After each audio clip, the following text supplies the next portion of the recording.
after we've seen RSS chief Mohan Bhagwat advise against arrogance, senior RSS leader Indresh Kumar too has sent a message to the BJP. It's Faizabad candidate Lallu Singh and the India grouping. In a message that's perceived as one for the BJP, Indresh Kumar said that those who did Ram Bhakti but gradually became arrogant, the party was stopped at 241. In a message to India Bloc, Indresh Kumar said that those who had no faith in Ram, they together were stopped at 234. In his most scathing message to the BJP's Faizabad candidate Lallu Singh, RSS leader Indresh Kumar says that Lallu Singh oppressed people a lot. Lord Ram took note and made him sit for 5 years. Listen it.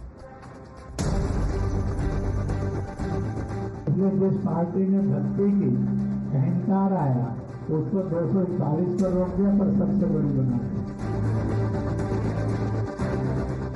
जिनके अंदर राम की आस्था थी, अश्रद्धा थी, और उनको सबको मिलकर 234 पर रोक दिया। कहा तुम्हारी अनास्था का यही दंड तुम्हें है कि तुम सफल नहीं हो सकते। इसलिए लल्लू सिंह उसने जनता के ऊपर जुल्म किए थे। राम जी ने कहा थोड़ी देर 5 साल विश्राम कर ले, अगली बार देख लेंगे तुम्हारी क्या करना।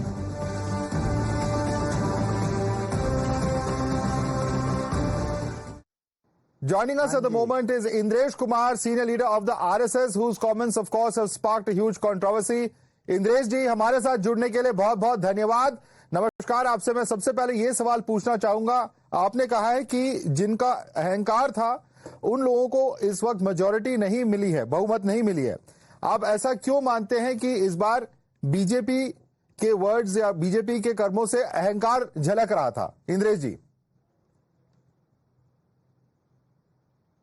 ऐसा है, वर्तमान का सत्य यही है, जिन्होंने राम का विरोध किया वो सत्ता से बाहर हैं। जिन्होंने ये घोषणा की 4 तारीख को नरेंद्र मोदी यह प्रधानमंत्री नहीं बन सकेंगे, ये साफ झलक आ जाएगी, तो वो आज सब सत्ता से बाहर हो गए हैं। और इसके साथ साथ जिनमें राम की भक्ति थी, जिनके अंदर देश प्रेम था, वो सब लोग सत्ता में हैं। बीजेपी बड़ा दल और एनडीए के दल मिलाकर आज वो सरकार में है।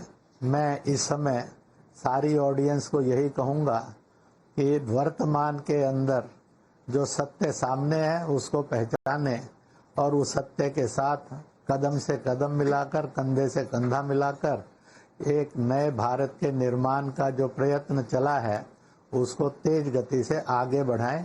मेरी आपके द्वारा सारे देशवासियों को बहुत बहुत बधाई है।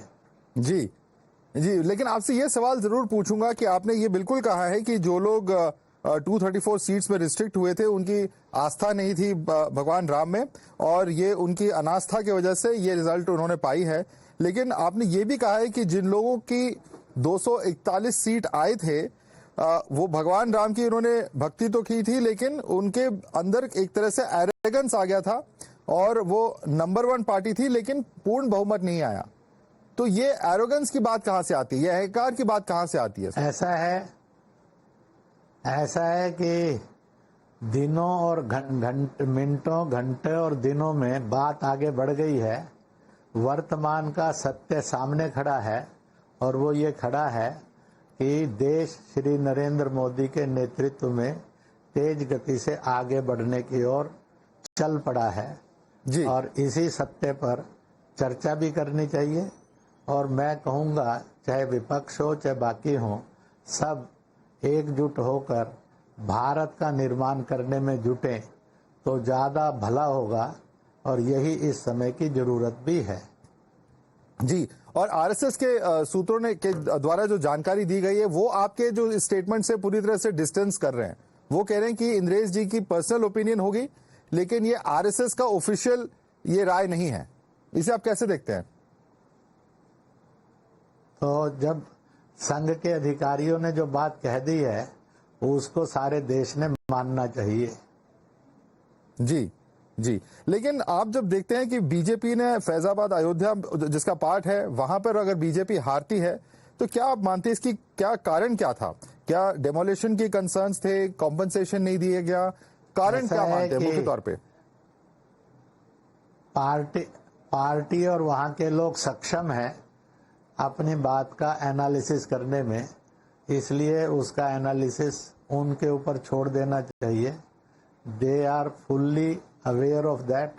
वे अपने आप में सक्षम थे, सक्षम हैं और सक्षम रहेंगे। जी उनकी सक्षमता पर कोई प्रश्न नहीं उठता है। जी, लेकिन सर पिछले कुछ दिनों से जो बयानबाजी आ रही है, हम देख रहे हैं कि जेपी नड्डा जी ने पहले कहा कि आरएसएस और बीजेपी के बीच में, जब पहले आरएसएस बड़ा था, बीजेपी उतनी बड़ी नहीं थी, अब बीजेपी बड़ी होगी, अपने कार्यों को खुद देख सकती है। साथ ही साथ हमने मोहन भागवत जी की स्पीच सुनी। कुछ दिन पहले रतन शारदा जी ने भी एक ऑर्गेनाइजर में आर्टिकल लिखा। तो कहीं ना कहीं ये बात सामने आ रही है जैसे बीजेपी और आरएसएस के बीच में कुछ मतभेद है और वो खुल के इस बार सामने पब्लिक डोमेन में आ रहे हैं। आप इसे कैसे देखते हैं? मुझे ये लगता है कि आप बार बार पीछे की तरफ जा रहे हैं। वो जमाना वो तेज गति से दिन प्रतिदिन घंटा दर घंटा आगे बढ़ रहा है और इसलिए मेरी आपसे प्रार्थना है कि जो दर्शक आपके साथ जुड़े हैं, उन हजारों नहीं लाखों लाख लोगों तक सही बात आप पहुंचा रहे हैं। इसके लिए मैं आपको बधाई दे रहा हूं। कहूंगा कि वर्तमान इस प्रकार का है और इस वर्तमान के साथ सब जिए। कहते हैं जो वर्तमान में जीते हैं वो भविष्य को भी जीत लेते हैं। तो आपने यू टर्न ले लिया सर, 24 घंटे के अंदर अंदर ही आपने पूरी तरह यू टर्न ले लिया है। आपने ओरिजिनल स्टेटमेंट पे आप कायम नहीं है। आपको पूरी स्वतंत्रता है, आप उसकी व्याख्या कर सकते हैं, क्योंकि आपकी स्वतंत्रता में ना मैं बाधक था ना हूंगा। सर कई विश्लेषकों का ये मानना है कि जो 400 पार का स्लोगन था, ये कहीं ना कहीं इस पूरे चुनाव में इससे काफी प्रॉब्लम्स हुई हैं परसेप्शन में। आप इससे सहमत हैं? ऐसा है, जगह जगह लोग अपने अपने ढंग से इसका एनालिसिस कर रहे हैं और एनालिसिस इसी बात का होता है कि जिससे लोग सीखते हैं। इसलिए किसी की एनालिसिस को और कोई रोक नहीं सकता, क्योंकि एवरीबॉडीज हैज ए फ्रीडम। हमारे संविधान की विशेषता यही है कि वह सबको स्वतंत्रता का अधिकार देती है।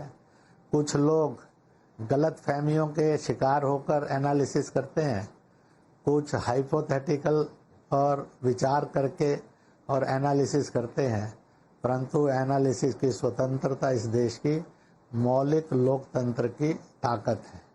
जी इंद्रेश जी, इस बार जो रिजल्ट आया, आपने तो ऑफ कोर्स नंबर्स के साथ इसको एक्सप्लेन किया है, लेकिन हमने 10 साल तक देखा कि विपक्ष के नंबर्स बहुत कम थे संसद के अंदर। इस बार जब विपक्ष के नंबर्स बढ़े हैं, as a observer of politics, as an observer of democracy, आप इसे किस रूप में देखते हैं कि the opposition says that they are not just stronger in terms of numbers but also their voice will be heard inside the house? आप इसे कैसे देखते हैं? नहीं, आपका प्रश्न ठीक है, परंतु एक बात पक्की है कि इसका एनालिसिस पॉलिटिकल लोग भी कर रहे हैं, सोशल लोग भी कर रहे हैं, नेशनली इंटरनेशनली भी लोग कर रहे हैं। जल्दबाजी होगी कोई भी कमेंट करना। आने वाले कल के अंदर जब सारे मंथन होकर आएंगे तो अपने आप उसमें से जो मक्खन निकलेगा, देश उसके साथ तेज गति से आगे बढ़ जाएगा। जी, और आपके साथ एक सवाल मैं ये पूछना चाहूंगा, क्योंकि काफी समय से हमने देखा कि लॉ कमीशन के पास भी ये मुद्दा गया था यूनिफॉर्म सिविल कोड का।